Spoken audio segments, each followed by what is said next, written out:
A common question is, can a dietary change produce measurable effects in a person's health in a short or reasonable period of time?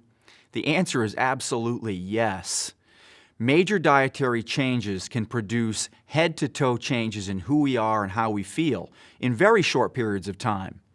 There's no better example of this than with respect to the carbohydrate quality and the carbohydrate density of our diets. Researchers like Ian Spreadbury and others have shown that when we rely too heavily on a very carbohydrate-dense diet, i.e. made up of a large amount of sweeteners and flour-based baked goods, that certain families of bacteria within our microbiome are going to start to be overactive and are going to end up in places that we don't want large amounts of them within the GI.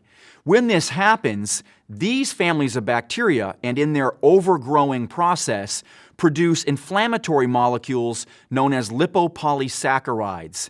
Additionally, increased populations of these families in the proximal small intestine tend to produce higher levels of intestinal permeability.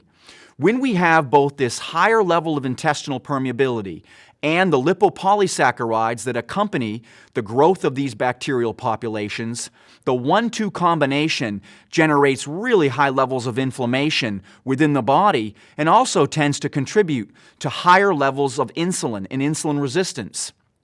Researchers have shown that in very modest to short periods of time, eliminating lower quality carbohydrates, i.e. processed flour and baked goods, heavily sweetened foods, can produce major shifts in the microbiome, major shifts in inflammation, i.e. lower levels of inflammation in a person or a population's body. These are really great changes that can be produced in short periods of time by just paying attention to the carbohydrate quality and, again, the carbohydrate density of our diets.